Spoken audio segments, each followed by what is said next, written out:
everybody. Welcome back to We Bought a Mic for a little TV talk, little comedy. Quick one. Recommends with me, Ernest, and...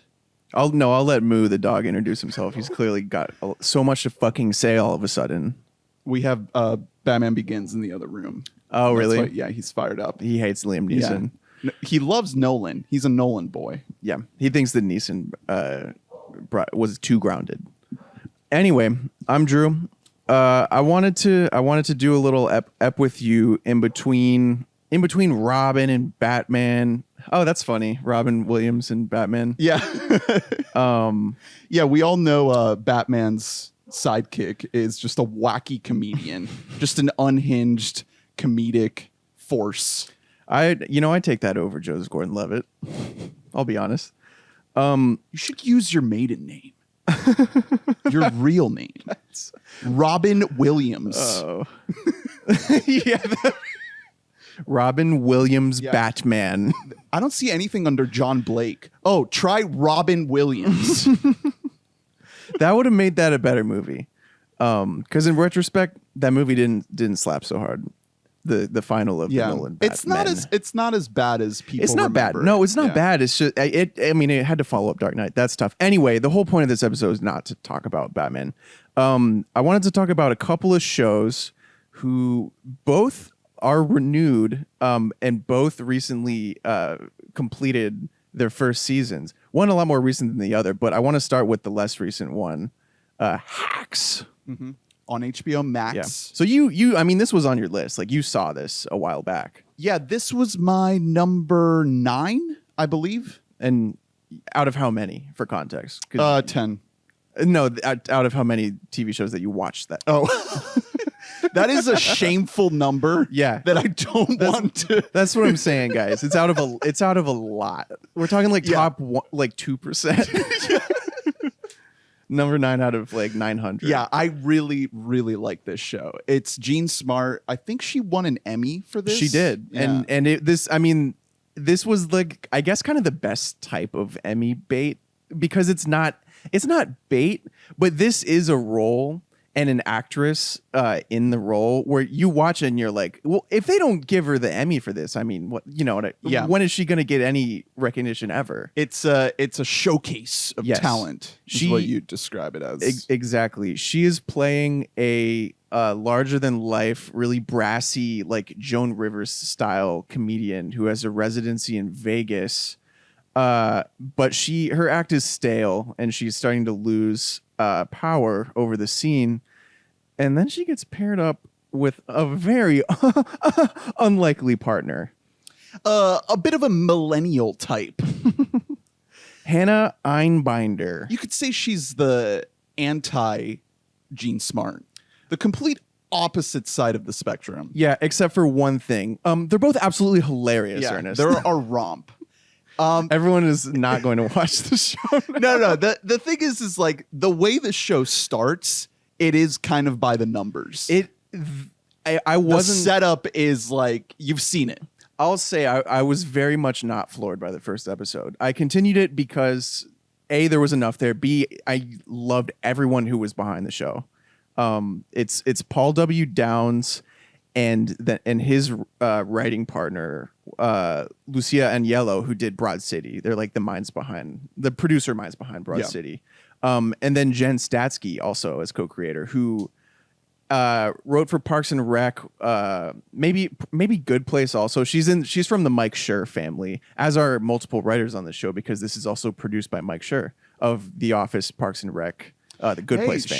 She Statsky started out on Late Night with Jimmy Fallon. She also, before that, very crucially, started out on Twitter. Okay, wow, early Twitter. So she is essentially the stand-in for Hannah Einbinder's character in this. Like like they wouldn't say that it's based on her, but she has the experience of being like a young, spunky comedy writer who she's gotten in like semi-hot water on Twitter, nothing crazy. I know she's gotten her Twitter like hacked and deleted though. Mm-hmm. I don't. Hacked. Yep. Yep.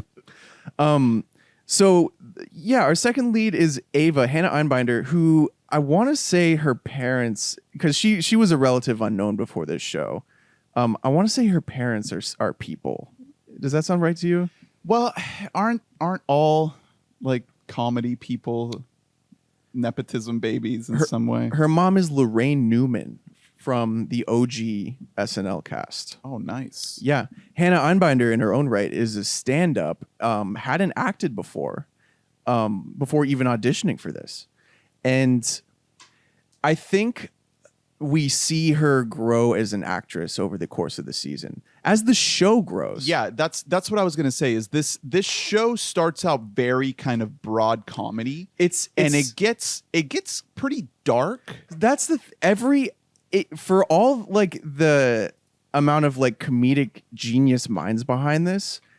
This show feels a lot more comfortable when it's getting dramatic. Yeah. It really, really comes into its own. That's why I kind of wanted to talk about it, because that's why I put it on my top 10. Yeah, because it's one of those like halfway through the season, you're like, okay, the show is changing before our eyes, which is like what shows do in their first season. Like not every show is just ready to go. Especially a show that's pitched as just like a comedy, just a down the middle comedy. Yeah, and also for all the planning that they could have done, like I said, they're dealing with a first time actress in a lead role, like a co-lead role. I would say she gets more screen time than Jean Smart, especially in the first half of this season, which is another kind of semi flip that happens. The more we get of Jean Smart, the better the show gets.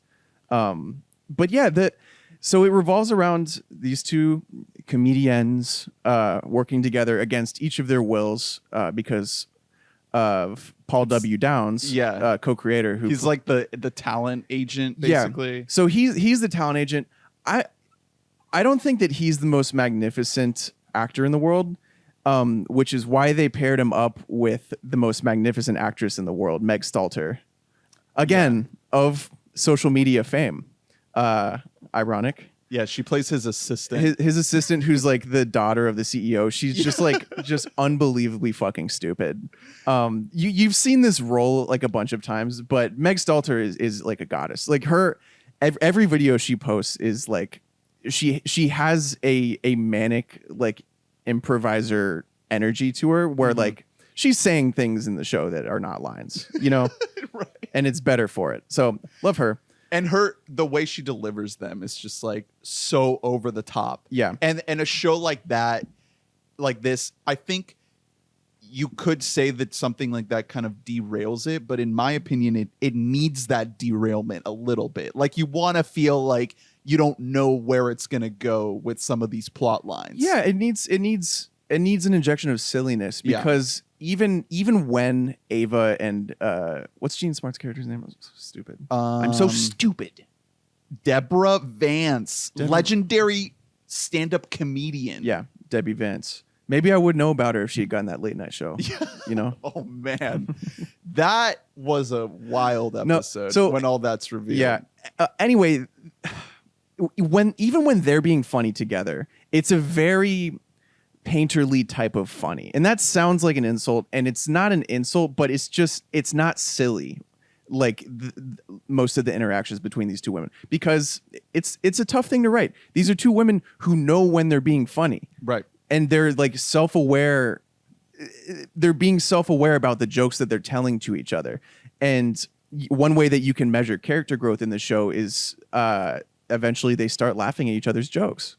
And that's like a big step for them. They start to acknowledge, okay, like we're on a wavelength here. Like we have more in common than not. And sometimes they're being funny without even trying, which is like some of the best stuff, when they're just involuntarily riffing and trying to like one up each other. And there's this dynamic that plays out where like Vance is inherently doubtful of Ava coming in to like help her with her act. She's like, I don't fucking need you. And some millennial coming in here to tell me that I'm how to be funny to me. And Ava is only doing this because she was canceled for a Twitter joke. Yeah.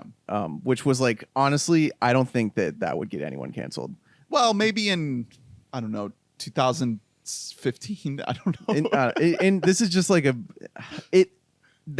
so the pilot episode bugged me for that reason. I didn't think the joke was that bad. I see jokes worse than that by like very rich comedy writers every day on Twitter. And secondly, when they're riffing on the joke, which is a great scene in theory, when Deborah Vance chases her down in her car, and that is a good. So they're pitching better jokes. The one they settle on is the worst option, and that really. What are we doing, guys? Like we're all writers here. I don't know if it was the worst one, but it wasn't great. There was a better one that was pitched like second or third. And I was Okay. like, come on, gang, like we know this. I mean, that speaks to how highly I think of these writers, though. Joe Mandy's another writer for the show. Joe Mandy, the God, the Mike Schur God, the Parks and Rec, Good Place. Also someone who was massive on Twitter and then quit Twitter entirely. God. Maybe that's a good idea. You know? Maybe just do it before we get massive. Right? Oh, this guy. Oh, yeah, this guy. He was on Kroll's show. Joe Mandy is everywhere. Joe Mandy is everything. He's best friends with all of our favorite comedians. He's sort of like the behind the scenes, like he does jokes for Mulaney sometimes. Like he's on that level. He does jokes for the best joke writer in the world. Right. So we're dealing with like pretty rarefied air here behind the scenes, but these are people who want to try something other than just straight comedy. And they do that really, really effectively. Like this, as the show sort of grows into its own, as Hannah Einbinder grows into her own as an actress, and the show I think really figures out how to use her a lot better, because she is really she's a natural actress. She's very good at facial acting. She's very good at reacting. It's almost what I said about Chalamet in The French Dispatch. Not everyone was born to like chew through lines that are just like just like paragraphs. You just at a gotta time. have a face. Like not everyone talks like that, and so like when they try to, it might just sound it just sounds like they got a mouthful of teeth in their way. Like it doesn't. You know what I mean? But the more that they let her be natural, the better the show gets. Like I was just really happy to watch a show just like get a lot better. Like I think it goes from like That's a 7 to a 9, right? Exactly. That's the thing, is you start out with this very kind of by the numbers premise. It's cool that it's a female led show. Like at least that seems, kind of different. But everything about the first episode, maybe first 2 or 3 episodes, it's like, okay, what is this going to do that deems it to be like worth my time? Because that's the thing about a lot of TV these days. It's like it has to almost go above and beyond. That's the thing. The standard now is you have to just start great. Yeah. Like, and that's not fair to shows, especially comedies. This is said by every comedy writer on earth. Yeah. Like Mike Schur says this more than anyone. A comedy has to like take time. Yeah. It does. Like episode 6 should be way different from episode 1. And the thing that's unfair about that is like the comedy, the old school sitcom, half-hour comedy is not trying to achieve anything ultra extraordinary. Yeah. It's just trying to be just solid good. Yes. You just turn it on, you get 30 minutes in and out, and you get some laughs, and you're good, and you're not expecting, fucking Breaking Bad, Mad Men, Sopranos, level shit. But we live in a world now with TV that it's like the competition for eyeballs is so insane that like you have to be this. Everybody's like, okay, this better be worth my time. Yeah. But it's like, that's not what a comedy should be if you're trying to go to the roots of what the 30-minute sitcom was originally supposed to be. Yeah. And this is not like a, old school sitcom. Yeah, no. But you have to try to look at it in that lens a little bit, because that's kind of like this is the granddaughter show of something like Seinfeld, obviously like very, very different, but like the connective tissue is there of like, you just want something that you can just put on and feel good and get 30 minutes of good laughs in there.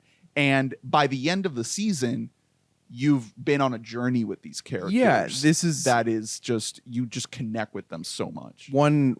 One like particularly like ultra modern great move that a lot of shows that we love especially make is they dedicate episodes or large chunks of them to ancillary characters, and the show does that. Carl Clemens Hopkins as Marcus, who is Deborah Vance's assistant and has been like for essentially his whole life. When he gets his time, like this guy's great. Okay, I think he's like the sneaky MVP of the show, because he's so emotive, and he's able to flip between like kind of like a romantic vibe to like a very stern vibe to just a very kind of, you know, sweet and kind and relaxed vibe. Yeah. He's able to just like switch his wavelength depending on what the scene needs from him. He very, very effectively. Yeah, it's smartly written too, but he acts it so well, like just putting a character in a situation, which is a very broad way to look at it, but like, for example, when he's around his mom, he becomes a totally different person. Yeah. Because that's how you become when you're around your mom. You become like, it's a different interaction than you have with anyone else on earth. Like you change fundamentally. And he's so good at that. Like he's a fucking killer. And what is it? The water the pool boy. Yeah, he has a romance with, well, in Vegas, you know, you can only use a certain amount of water, so he's like a water enforcement guy. Exactly. He's basically like a parking officer, but for water use in your house. And it becomes like a genuinely riveting romance. It's a good love story. Like a really good one. Right. I did not expect that from the show, from like the side guy to just like kind of take over the romantic thread. Especially because we have plenty of shit going on here, and only 10 episodes. Right. So it's crazy. Like the show is willing to find time for that, and that's one step in elevating your show beyond the run of the mill good. Is you know what you could say it started as. Also, I mean, the cast is just rounded out by. They're familiar faces that it just like kill, like always, like Shooter McGavin, of course, Christopher McDonald, Shooter McGavin. His name's Shooter McGavin. He rocks as guess what type of character? A bad guy. Yeah, not a full bad guy, just kind of a shitty guy. Yeah, he's not evil. He's like, I guess he does do like one thing that really fucks Deborah over, but he's just trying to like be there for her and like connect with her, but he also is pretty selfish in the end. He's very conniving. Yeah, like he does a lot to gain her trust, only to he's like the CEO of the casino that she has the residency at. Yeah, and then Caitlin Olsen, Sweet D.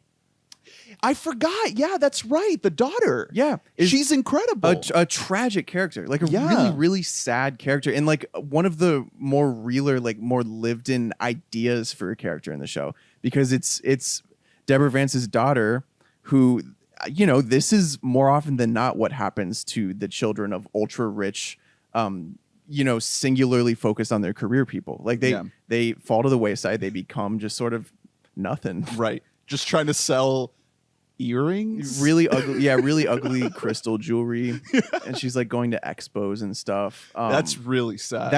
It's also a great episode when they go to the expo. It's a good little side quest for Ava as well, to learn more about like that. Ultimately brings her closer to Deborah. Well, that's a big part of the structure of the whole season, is Ava being put in situations where she has to either learn something or do something to get out of and learn some kind of lesson. It's almost like a very kind of old school TV thing. I kind of keep coming back to this thought of like this show kind of capturing this old school vibe. Well, it's like, all right, what is our character going to do this week that's going to like, she's going to take away something, some kind of lesson or not even lesson, but sometimes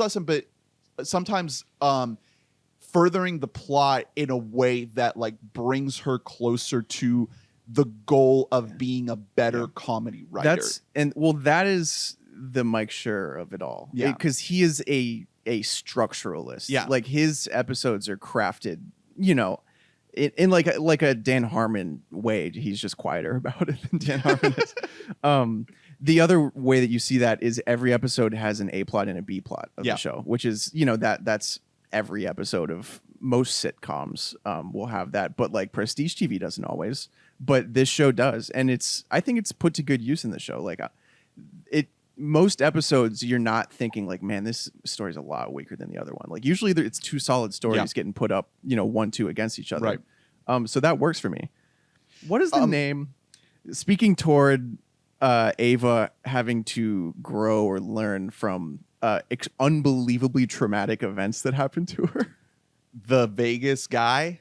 What the Okay, so fuck, man? we're gonna spoil a big part of the show now. So if you don't want to get spoiled, just like pause and come back or skip forward. But there's an episode. I think it's episode. It's crazy. It's either 7 or 8. It's like right around that kind of starting into the second half of the season where she meets this guy, and they basically like it becomes like a rom-com for like the entire episode where they just like go all out in Vegas, having fun, drinking, doing drugs, gambling, doing and it's Molly, like a beautiful like moment of connection for her and this guy. The thing is, the whole episode, I don't trust him though. Right. Like the whole episode, I'm like something's like there's a reason up. we are not learning anything about him, and it's because he's there to spend like $2 million.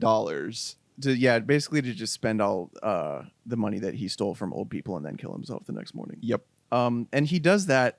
If there's one note I would have for this show, that is something that you don't just come back from the way that Ava does. Like it affects her, but that is the most insane thing that's ever happened in her entire life. And the next episode, we're just kind of dealing with some other shit. And part of that is the sitcom thing where it's just, like there's an amount of just resetting like at the beginning of every new episode, even if it's serialized. Like I still think that needed a little more weight to it. I think that it does impact her. I mean, obviously it doesn't shift the entire trajectory of the show, but I think that after that episode, I think I'm looking it up now. I think it's episode 5. Yeah, it is. Which is directed by Paul W. Downs.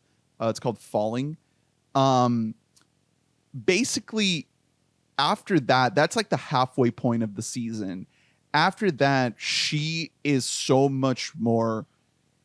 What's the word? I guess the best word I can come to is like determined to make this situation work, because she's so self-destructive in the first half of the season. Like she really doesn't want this job. She wants to get out of it. She thinks it sucks. Like she's not ready to like commit herself to actually like doing this for real. Yeah. And right around that moment, that's when something flips. And there's other factors in there too. I mean, her relationship with Deborah is obviously, kind of getting more fleshed out. But that's when like she becomes like a little bit more willing to actually try. No, that's a good point. Like it affects her journey. I just like there's no way to give it the weight it actually should have in real life, because that would just, the whole show would just like end. She would just like go home. Yeah. Because it's fucking insane what happened.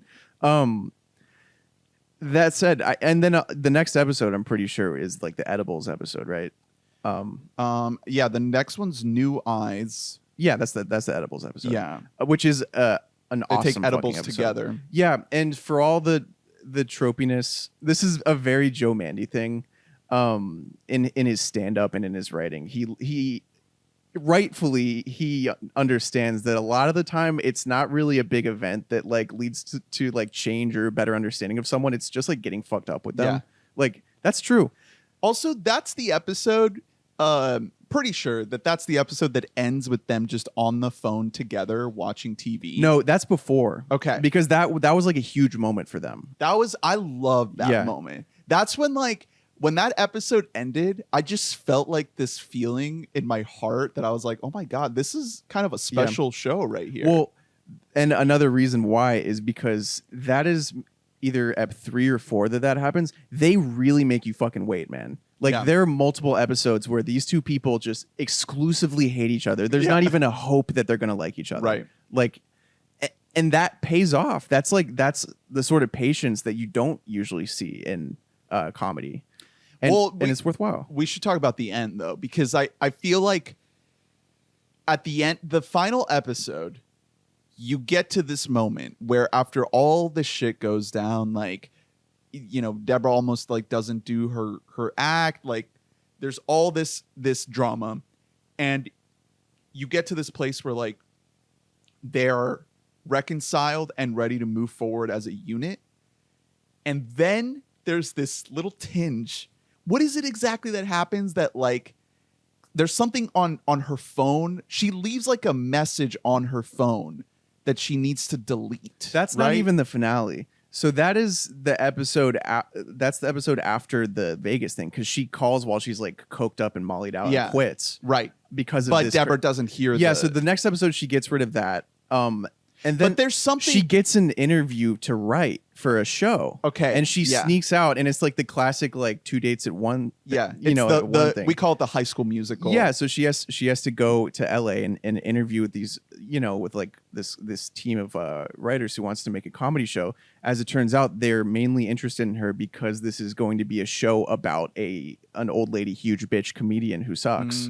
And they want her stories. It's very broad and very yeah. And she has her big moment of like, you know what? That lady's got more in her than you guys. Like, that's belittling, but it's like, it's a good scene. It is like it's a tropey show. So that's I guess that's what I'm thinking is like what kind of left me in a little bit of a weird place at the end where you feel like, okay, finally they're together. They're going to go on tour. It's going to be great. But oh, wait.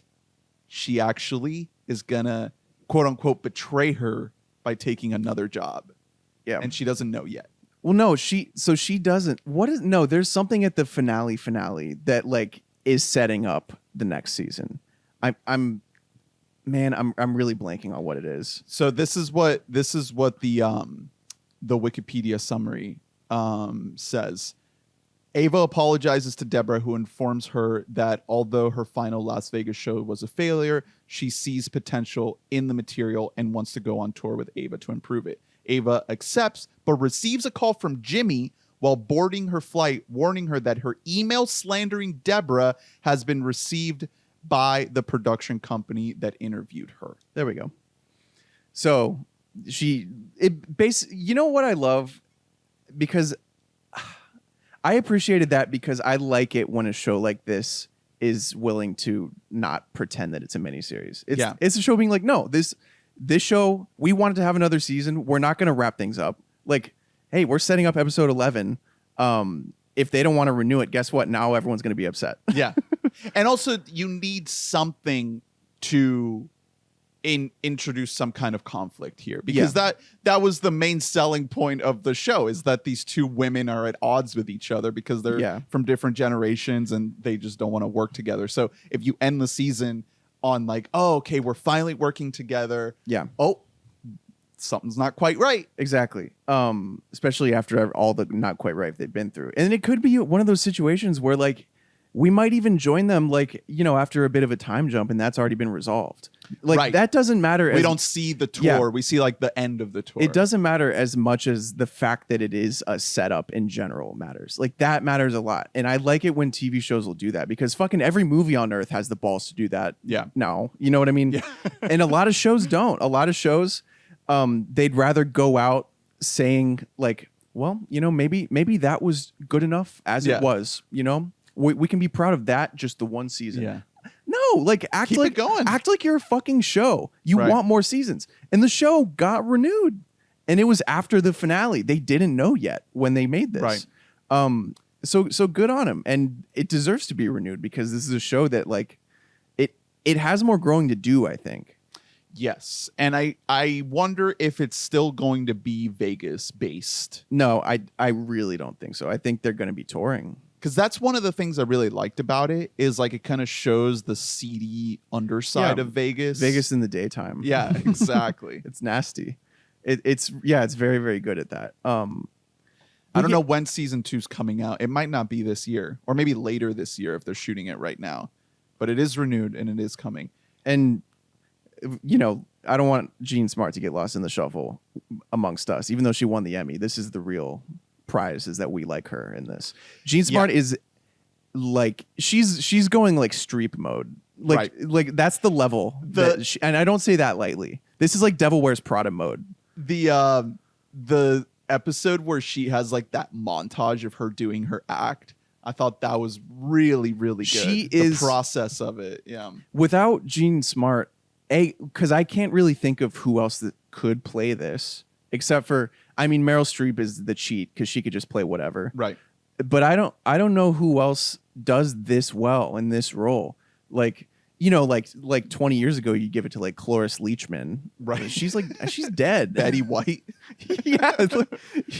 Well, I think that even Meryl can do kind of spiky, but not like Jean Smart. I think Meryl still has like this warmth to her.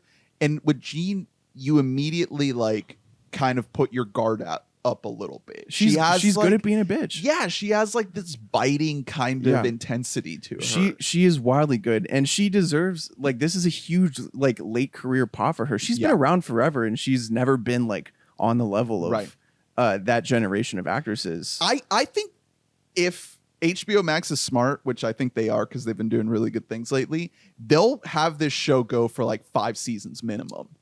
Like, why not? Why not? Keep it going. The only reason why not might be that like someone parts. It could be either Gene or the behind the scenes people because this is their like entryway to like prestige. Well, maybe 3. Just do 3. I think 3 is good. Yeah, like almost like a Good Place. Like 3 or 4, and it can close out gracefully. It can end after like the full story is told. Yeah. And everyone that is involved with this show is going to be better off for it. Let's do a wild prediction right now. How does this show end?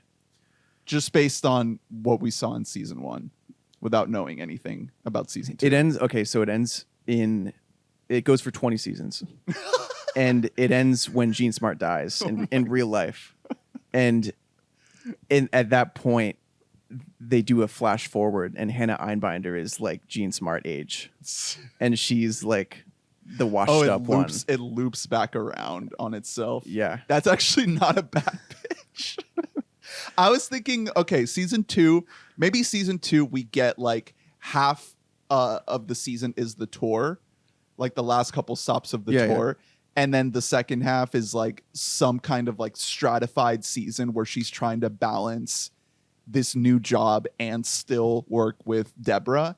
And then it's like they really, really can't make it work. But then Ava really rises with this new show at the detriment of like pissing off Deborah a lot.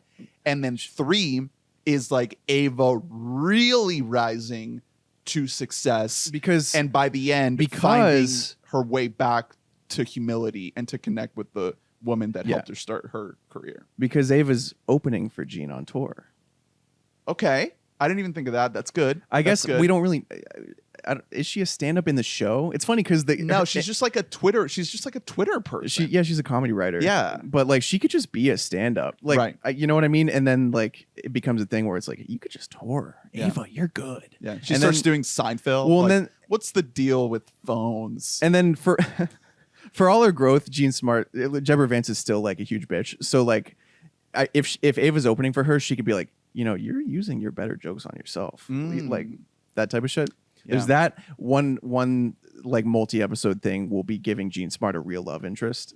Okay, that'll be fascinating. Yeah, not it'll probably not end well, but not what's his face. No, not not Shooter. I will say like they kind of did have a cool little bit of chemistry. They did because they're both psychos. Yeah, they're both like business psychos in the same way. But he really got to her a little bit, and like she never is emotionally reached by anyone, and she immediately regretted it because he's such a dick. The main question though is, does Marcus go to Joshua Tree to the Airbnb with his boy? He's gotta. He needs to. He's gotta. That man is a workaholic. He's running her like entire empire. Yeah, he's gotta go. He's gotta go. Go with the water boy. Yeah, that was such a sweet man. Like he was a nice guy. He was like, "Hey, do you realize that you're like an indentured servant to this woman?" All right. Well, that's Hacks. We love it. We love it. Huge recommend. Check it out. It's on HBO Max. We have another show to talk about here. This is a show that came in very self-assured because the people involved with the show, particularly Chris Miller, who's like the main brain behind it, he doesn't need any time to figure out what he's doing. It's the after party. This show is so good. It's on Apple TV Plus. Yeah, Apple TV Plus. They plugged it pretty hard on there. Not everyone gets on there. It also doesn't look great. Like, it doesn't look like a very good show, except for the cast. Like, you see that cast, you're probably thinking, wow, Okay. this is definitely a who's who, but it could just be one of those things where they paid them all, but it sucks. This cast is one of the best casts of any TV show in recent memory. Like, this is a movie level cast. Yeah. You've got Tiffany Haddish in the lead. So this is basically like a Knives Out murder mystery. It is. So you've got Tiffany Haddish in like the Benoit Blanc, Daniel Craig role. Then you've got Sam Richardson, who's coming in hot. Yeah, who's like, in a way, he's the lead, you know? But in a way, all these characters are the leads of their own stories. And that's what the after party is about, folks.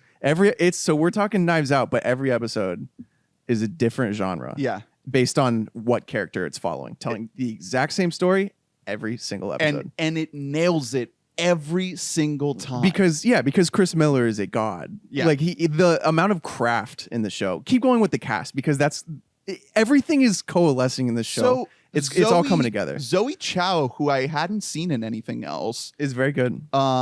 She's kind of a newcomer. Ike Barinholtz, who usually I cannot fucking stand, is incredible in this role as like the shitty ex-husband. As the guy you can't stand. Yeah. He always plays that because he's so fucked up looking. Benny Schwartz, aka Sonic the Hedgehog, aka oh my god, what's his John Ralphio. Yeah. Alana Glazer of Broad City fame. Crucially, Jamie Demetriou, who you just know as the guy with the weird teeth in Fleabag. Yeah, does he? Well, he's also the lead of Stothlet's Flats, which is apparently like there was some buzz when it started that this was like the best like The Office type show from England since The Office, and he's the lead of it. So he's great, and it's the type of character that could bother you, and he's awesome. Like, he nails it. And Dave Franco, who is absolutely pitch perfect. Yeah, can we take a minute? Perfect. I want to talk for a minute about Dave Franco because it's very easy to joke about this young man, because he's James Franco's brother. That's why he gets roles, because he's not like particularly. Like, it's not like he's like a great looking person. Right. He also just kind of looks like James Franco. He exactly. And he also he has like permanent mid-puberty voice. Like he has kind of a grating voice. But the thing is, that makes him funny. Like if he can do comedy, then that's what he should do. And he's really good at comedy. Obviously, he's in this because he has the Jump Street connection with Chris Miller. And he's great in those movies as well. Dave Franco is really, really good. And I like the guy. And I think it's okay that he's like 5'2" or whatever.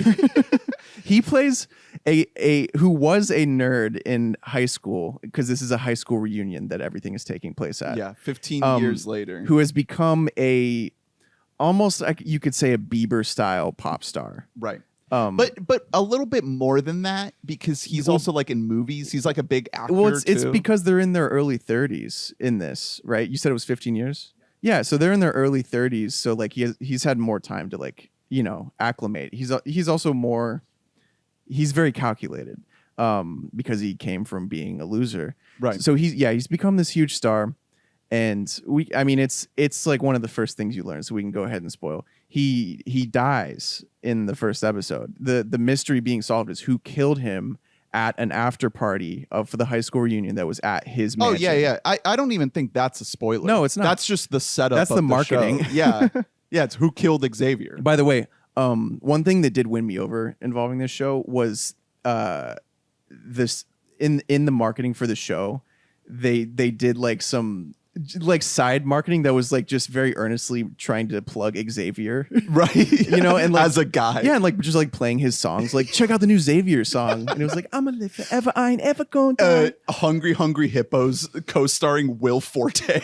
all of the little interstitials. His songs are funny. Yeah, his movie roles are great. Dude, those hippos look hungry. No, the Hall they and look Oates, hungry. the Hall and Oates biopic with Channing Tatum. That was incredible. I mean, Lord and Miller are like the gods of parody and of like self-referentialism. Like they're beyond when it comes to that. It's unbelievable. Yeah, this is the type of thing that like Chris Miller is born to do. This is why I was really upset that they were going to be tied up in Star Wars for the rest of their fucking lives. Yeah, so this is something that we were talking about when we first started watching this show, because we watched it together. Like we binged the first 4 episodes. Yeah. And we were talking about how like this show wouldn't exist if they were making like Solo 3. Yeah. This was shot in I think 2020. Yeah. All the behind the scenes photos are COVID with masks and Yeah. distancing and all that shit. Which is, it's funny it took so long to put out because they could have just made this at any point during COVID because it's so isolated. Yeah. It's so good. This is I mean, I love Euphoria but that show is like a mess. It's like a hot mess, but I love how hot of a mess it is. This is the show of the year so far. If you just take Euphoria out of the equation, because everybody's kind of torn on that right now, and everybody's like, it's either garbage or a masterpiece. Yeah. So if you just take Euphoria out, this is the show you should watch. It really, of the 2022. This is why I want to do this episode. I want to like ring the alarm on the after party. Yeah. I want people to know about the show. I want it to be a success. It's already renewed for a season 2, which seemingly is going to play out just like Knives Out 2. It's going to be our lead detective solving a new mystery. Tiffany Haddish, which I can't be more excited. Like they're gonna, you know, the amount of people that Lord and Miller are connected to, they can get Jonah Hill. Like they, you know what I mean? They could get so many fucking people. They can get Ice Cube. They can get Ice Cube. Yeah, they can get Will Forte like just like texting him. He'll fucking show up. Kristen Shaw.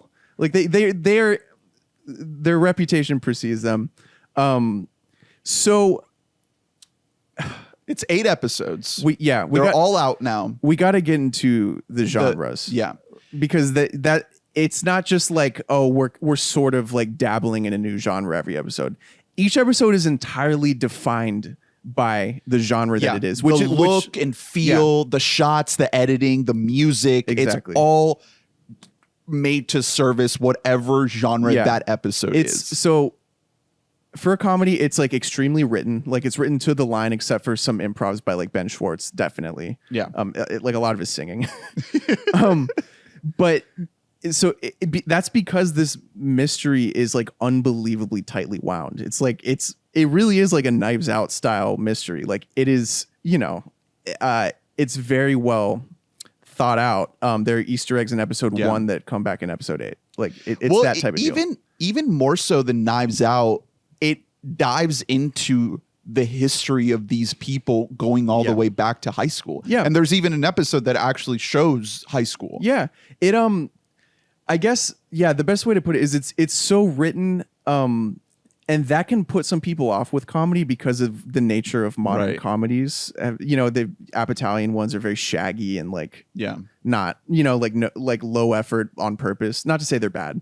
And this is the type of show that will be talking about itself the whole time. Just like 22 Jump Street is. Like that 22 Jump Street is talking about itself the entire time. No Deadpool. Yeah, there's moments in this show where it just explicitly addresses that this is like a murder mystery. Yeah, well, and like this, it calls out the tropes. And a lot of because Tiffany Haddish is interviewing each of these people, a lot of her interrupting and just like treating it like she's watching an episode of a TV show. Exactly, like she's a viewer. Yeah, trying to solve the mystery she's watching, just like us. And you get the back and forth between the actual interviewing happening between her and the person and the actual, you know, story that we see through the show. Yeah, exactly. And there's some great jokes in that. Incredible shit. Because also we get really good B plots taking place like at this mansion because Haddish is interviewing. Oh, and by the way, her sidekick policeman is just John Early casually. Like, don't even worry about it. Who is on fire? Yeah, of course he is. But we're getting good plot, like important plot stuff and great like chemistry and jokes because all the interviews are taking place there. So everyone is still at the mansion. So like we're watching Sam Richardson and Ben Schwartz like run around and try to solve the mystery on their own and like find clues. Like there's so much going on in this show. It's so huge. Yeah. For like an 8-episode comedy show. So let's just go through all of the different genres that we touch on here. So episode 1 is Through the Eyes of Anik. Yeah. And so Anik is Sam Richardson, who's just like a really regular run-of-the-mill sort of quirky, nervous guy. Which I love, like a black man to be in that role. Well, and Sam feels Richardson great. in particular is just like... yeah, because he's usually he's like from I Think You Should Leave, he's always just like way out there. Yeah, or just like too much in the vein of... He just doesn't get like protagonist consideration. Right. But he's like... your classic like really likable, nice affable, guy, like attractive but not too hot type guy, like the They Came Together protagonist type thing. And so he gets a rom-com because in his head he is living a rom-com, and it's shot like nice and bright, and it has like the feel good music. Yeah, and every because in the flashback every person's performance is based on the genre of that episode. So all of these actors deserve a lot of praise. Yeah, because they're acting in 8 different shows. Right. It's pretty fucking insane. The way that the lines are written are informed by it. Yeah. Like, and there's jokes that are only jokes because of the way a certain moment is played differently from a previous episode. Yeah. Like you'll see an interaction play out in a completely different way than when you saw it in an earlier episode. And like that's the joke, right? Yeah. That it's like you thought that it was that these people spoke to each other in this way. Yeah. But that was only because of that. That was one person's perception. We don't fucking know. Like we don't know how it like exactly actually went. Because there are also tons of clues based on that. And the way that the mystery is eventually solved is like based on just like little tiny details that I'm comfortable saying this because you'll never notice the details that Tiffany Haddish figures out that like make like you didn't, like we didn't see that. Let's get to the final episode real quick.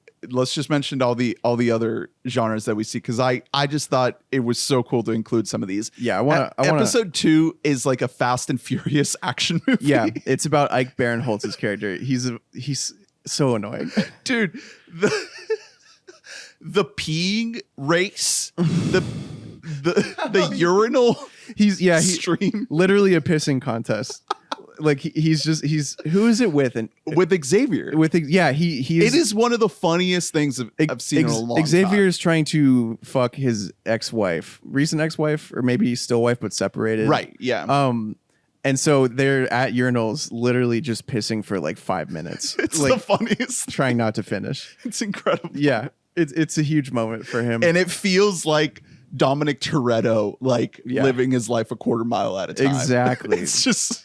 So yes, it's incredible. And this is the episode where you really find out how deep they're going to go into these genres. Because the first one, you're like, okay, like a rom-com is like pretty close to what the show is too, because like the B plot show is, because we are following Anik around. And then the second episode, it's so different from the first one. Yeah, like it's jarringly. Yeah, because you're following the worst guy instead of the best guy, and every interaction he is really cool. And he's like, "I'm going to kill Xavier." Yeah, and he like stabs the table with a knife. Yeah, there's even like a family line, like don't come after my family. Yeah, my family. Ep 3 is then Ben Schwartz musical. Good music. One of the best episodes of television of the year, automatically. It's a really good musical. Yeah. The songs are by John LaJoie of The League fame, Taco from The League, he has like a million, he was YouTube famous before that for like Show Me Your Genitals. Oh, yeah. He wrote some good fucking songs for this musical. Yeah. How great is this party? Yeah. There's like the big, like, kind of flashy numbers. And then there's the kind of more slower ones, like the 3 dots number that it's like good. It actually is like uplifting and like emotional. It's a song about like an incoming text message. The 3 dots you get. Yep. It's just great. Like it's really, really well done. Yeah. It's him trying to get his shot with Xavier because they used to be in a ska band together. which, you know, there's obviously there's plenty of great Scott jokes. There's good footage of that, luckily. They shot a concert from high school with them wearing like checkered pants and like slick down hair. Yeah. Oh, it's extremely cool. Then we get Chelsea, which is Alana Glazer, which is basically like a David Fincher thriller. Yeah, it is. That's exactly what it is. And it's very well shot. Yeah. It's almost not the best episode because it really is focusing on being dramatic. Right. You know what I mean? But I mean, I like seeing things from her perspective because, you know, you kind of feel like she's the most unhinged person at the whole party. Yeah. And you're always wondering, like, what's up with her? Yeah, I didn't like her character because it seemed like a pretty stock, just like crazy girl role. And then they really get into it with that episode. It's a great episode because of that. And it's a big episode to kind of set up the next episode, which is high school. Yeah. Where we actually see them in high school. Yeah, because everyone is referencing this party that happened in high school. St. Patrick's Day. So yeah, we get to see the party. They're honestly de-aged like weirdly well. Well, I don't think it's any digital effects. I think it's all in the performances and in the costume design. And I think in the lenses. I think that it's a little soft on them. But they like I was sort of blown away because like usually even just makeup de-aging doesn't look that I mean, good. Ike Barinholtz is like 48. He's old as shit. He's even him like in the, you know, in real time. Seeing him standing next to Dave Franco and it's like, they're like, we're all 33. It's very funny. This episode was really good. Yeah. I really loved it. All of the needle drops are like from 2006. Yeah. They're just some perfect ones. Like, oh my God. But yeah, we see this actual party where all this shit goes down and it kind of like sets up all the conflicts because we don't really know the full dynamics of these characters. You know, we get a little taste here and there, but this is the episode that really lets us know, like, this is who Xavier was in high school. This is how everybody knew him and related to him. And it is very revealing. It shows a lot about, like, you know, this guy is now dead and why someone may want to kill him. And it's Walt's episode. Right. Walt is it's the party's at his house. Walt is like a one joke character up until that point. And even is during the episode pretty much. He's the character that no one remembers from high school or cares about at all. Yeah. Like he just blends into the background. This guy does it really well because this is the type of character one joke characters across 8 episodes could get really, really annoying. Yeah. And he's funny, what's his name man. Again? I have it pulled up. He's really, really funny. Jamie Demetriou. And his character's name? Walt. What is it again? Okay. Who? What? Egg? Who are we talking I think about? Egg. He fucking rock. Like the many different ways that he delivers lines in unmemorable ways. Like, yeah. He's basically cringe. Like he's just a cringe guy. Yeah. The party was at his house and no one even knows it. The big thing about this character is like nobody notices him and nobody wants him around. And that's just like continuously like what it is. And they do a good job of just like not making you feel like this character is just of any impact at all. Mm-hmm. But the most consequential things happens at his house during this party. Yeah. Including like, you know, things that we don't know are setups for the big grand reveal at the end, which I think was very expertly done. It was so well done. But before that, there's more. Yeah. So then we get Zoe, which is the animated episode. Yeah, an entire cartoon fucking episode. Yeah. That's nuts. Yeah, which I loved. And if you're a real Chris Miller, Phil Lord head out there, you know, their Clone High show, which I don't think you can get anywhere. It's really hard to get. Yeah. I don't. There might be clips on YouTube or something, but I think it looks like they got the same team to do it. It looks very similar to that show. It looks good. And then the penultimate episode is from the kids' perspective. Oh wait, no, that's the final one. Yeah, because Tiffany Haddish's episode. Yes. Which is so fucking good. Yeah, it's like a police procedural. Yeah, with Jimmy Tatro. Exactly, and you genuinely come to love Tiffany Haddish's character. You like her as like, you know, she's silly. Like she's basically a comedic character up to that point. Yeah. And also just kind of like a little bit of the audience surrogate, Yeah. just trying to get to the bottom of this mystery. Yeah, she's like, we see her as like a very bad detective until this episode, because we know from the jump that she shouldn't be on this case. She's just sort of like taking it while everyone's on the way. And she's also like, she's using this as just like popcorn entertainment for herself. Then we realize it's not just that. It's also through this episode we realize it's because of everything that happened in her career up to that point. Yeah, that's it's perfect that this comes right before the finale, because we've basically find out in that episode that she is really smart. Like she is a good detective, and she is moral. Right. You know, like she doesn't sacrifice her beliefs. She's not a crooked cop. Yeah, it's a little Serpico episode. Leading to the finale where, so yeah, we get Maggie's story, who is like the daughter of Zoe and Ike Barinholtz. Yeah. And even after that, we don't know.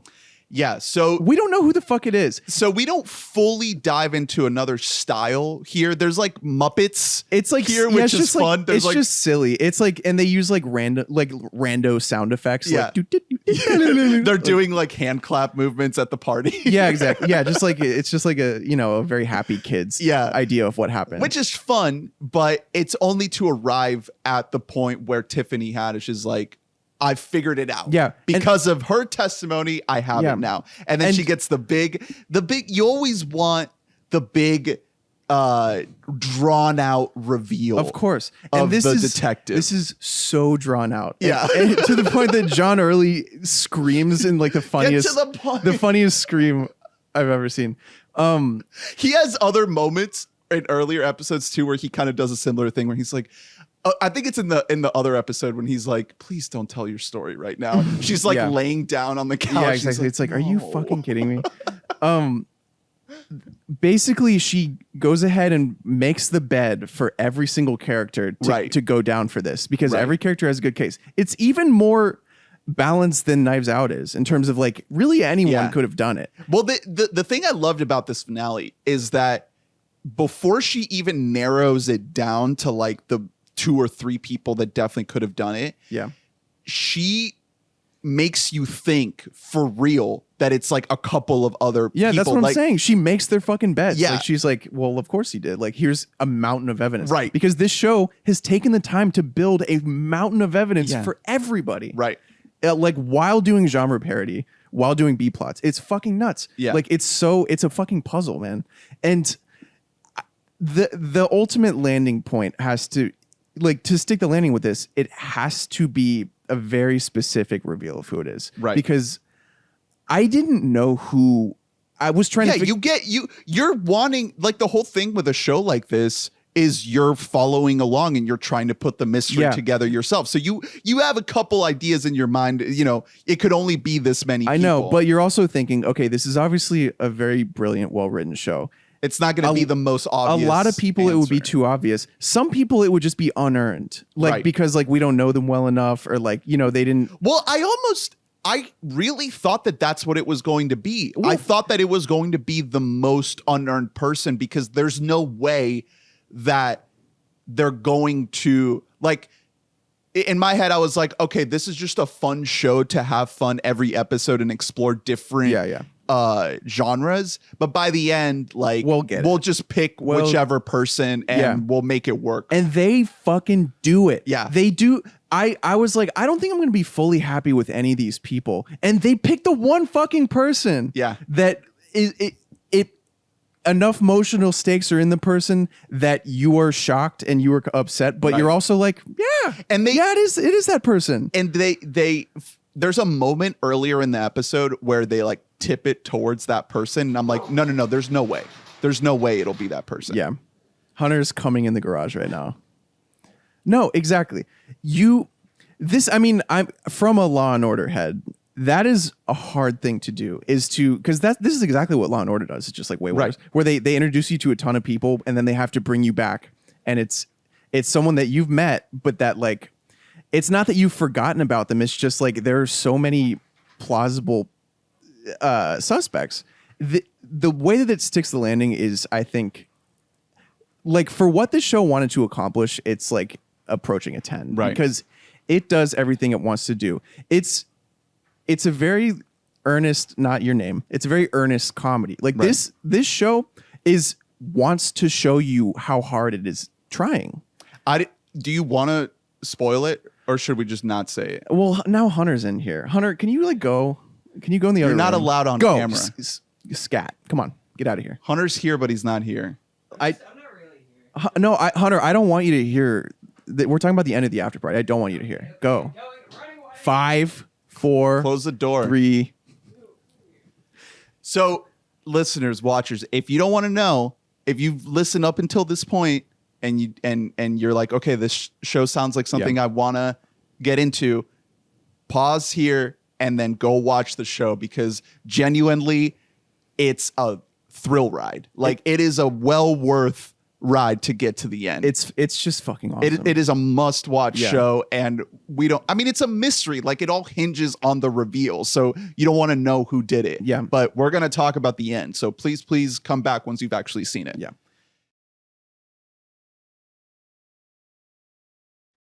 So Benny Schwartz did it. Benny Schwartz killed Xavier, who has been Anik's right-hand man the entire time. Anik has been like cluing him in, and like they've been listening in on all these interviews. They're like going full duo mode. By the way, entire show. Anik has been doing the worst job of clearing himself by like actively spying the entire time. But that's how you get good B plots, is like because Anik is also an audience stand-in, because for like 3 or 4 episodes he's listening just like Tiffany Haddish is. Yeah, and making riffs and commenting. We'll cut to his face like, oh fuck. And then like he's with for a couple he's with Ben Schwartz listening in. Yeah. And it's fucking Ben. And it all makes perfect fucking sense. Yeah, I almost want to rewatch the show just to see all those scenes to find the cracks, because there's no way there are any cracks. Like that's the thing with Lord and Miller, is like they are so meticulous with this kind of shit that I am confident that there's no slip ups anywhere here. No, because it all, there's a moment where I thought it could be him, and my brain immediately dismissed it. I was like, "There's no way. How could it be him?" It's somehow the one character that gets sort of lost in the shuffle, because he's the perfect combination of too obvious but not obvious at all. And he gets like the best episode in my opinion. Like the flashiest. And by the way, the reveal that it's him in itself is an incredible misdirect, because they're like, it's the one person whose story was the most cartoonish and unrealistic.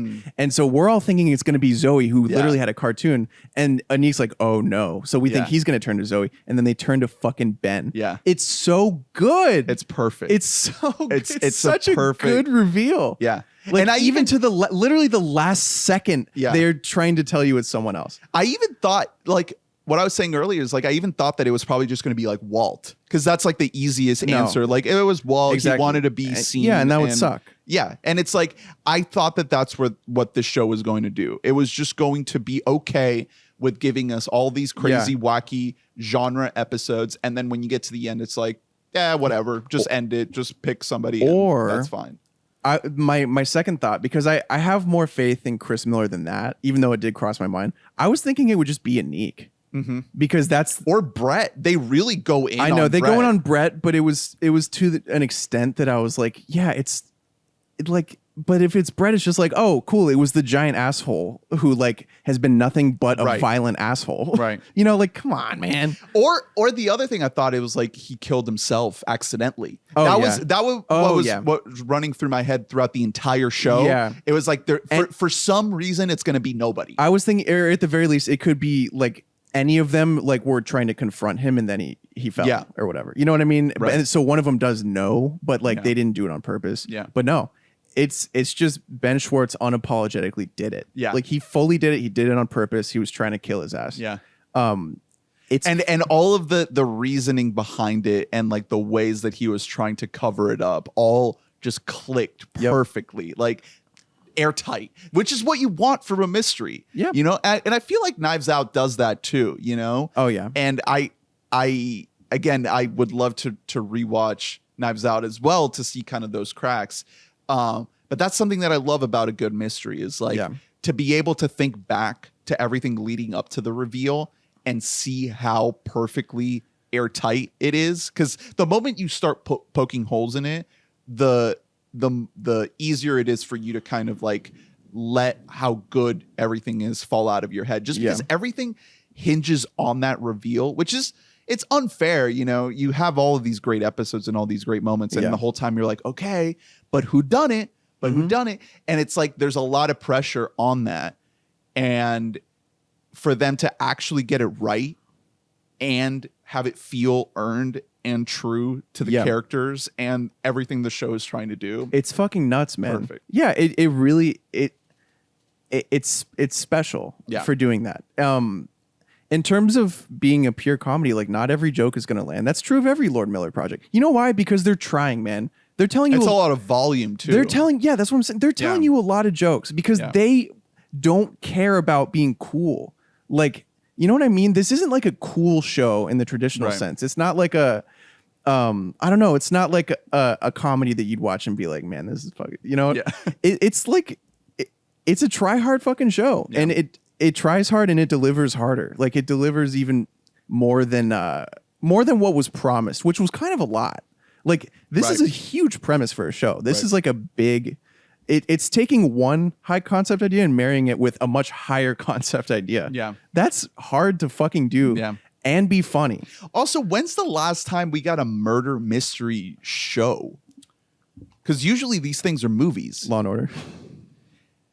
I guess so, but that's a different mystery every episode. I know. Like for the entire season run to be a single mystery, we just don't see this. And I feel like, I don't know, we keep bringing up Knives Out, but I feel like that's kind of like the big ticket item that started what may be now a trend. Because we are going to get like Knives Out 2 and 3. And also, tonally, like there are similarities here between this and Knives Out, because well acted, because cast. Rian Johnson and Chris Miller are like pretty similar writers.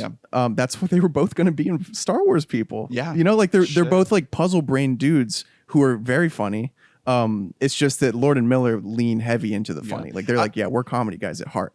Big props to Chris Miller, because I cannot imagine how difficult it must have been to direct every single episode of this show and have it feel so distinct. And still like the same show, right? Yeah, that is like by definition, that is the work of a master. Yeah. Like that it's someone who has mastered the craft of all filmmaking. Yeah. That's kind of like a big thing to say, but he does everything right in this. And he helped write it. He wrote and directed the finale and the pilot.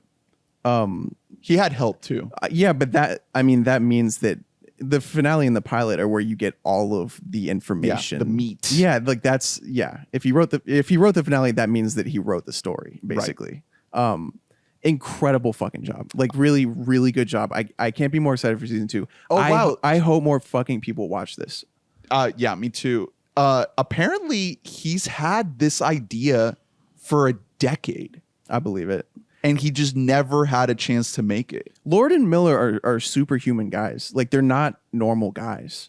Even in like the film world, they're the types of guys who have notebooks full of ideas that are better than anything you've ever read. You know, like they're geniuses. I'm so glad they got fired off of Star Wars. It's the best thing that could happen. I was saying this like at the time. I was like, fuck yes. Yeah. Like they were trying to make it good and they got caught. Yeah. And so they literally, that's what happened. They were like, hey, you have Donald Glover riffing? Well, yeah, they were like, how dare you? This Lawrence Kasdan script is pretty dry. What if we made it good by the same way we make everything else good? I wonder how season 2 is going to play out. Do you just get another all-star cast and do more genre episodes? Do you just do that again? I think you can do that another season. I think after that, it might get tricky. Yeah. You know what I mean? Because how many... there's more genres they can do. You know, they could do... I guess...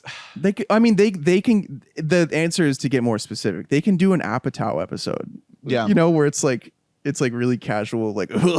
Yeah. They can do like a Bob Fosse style musical. They can do a Lynch episode. Yep. Like they didn't go full experimental. The closest was that first lady in the pilot who like she only gets a few seconds. And they could do more with the visuals. Man. They could have like a Mr. Robot episode, and so it just all looks like that. Exactly. They can have a mob episode. Yeah, like there's a lot to do still because like I'm a bigger fan of the Jump Street movies than most people, and it's because there's a lot of this in there. Like 22 is just parody. Yeah, like it's just a parody movie. It's a parody of itself in a way that is not Deadpool-y. Yeah. Like it does all the same things, but in a great way. And then it rolls credit with all the sequels that are to follow, and it's all just like fake future movies. Yeah. It's like them going to med school. Them. Yeah, that's why I'm thinking like what their plan for this must be, because if they're able to think like that for Jump Street, to put all those jokes just in the ending sequence, like that's basically what this show is. You look at all of those genre parodies of 23 through 35 Jump Street. Those are all different episodes of what Jump Street would be as an Apple TV Plus show. So it's kind of a similar approach. This is what Community became. Yeah. And that's just because like they got bored. Yeah. But this show, it's baked into the premise. So it's not going to feel like too frenetic or all over the place. Like it has to be this. Yeah. And it's only going to be great. Like the next I wonder season. if they could remember how Jump Street wanted to do that Men in Black crossover that never happened. I wonder if they could do that with this. If they could bring in like crazy random crossovers in here. The things that they did for Channing Tatum for his life. Yeah. Oh my, Dog did well. Yeah. That's because of Phil Lord. Yeah, exactly. Not really. Let's get Dog in here. They can do a dog movie. They can do I'm thinking Community because that's the closest parallel. They can do a video game episode like Community did. Like they can do anything they fucking want. They're one of the few creative teams that like I see their well as infinite. Like I don't think that there's a limit to what they can do if they have the time and they have the budget and they have the effort. Like they're brilliant guys. Right. Well, that's all we got for you. We recommend The Afterparty and Hacks. Check it out. Let us know what you thought of both of these. And thank you so much for tuning in. We'll wait to see where both of these shows go in both of their respective season 2s, which we may not see for a while, especially for this one. I feel like with Hacks, we'll get sooner because that one's probably filming now, if not soon. And also a lot easier to film. Yeah. Yeah.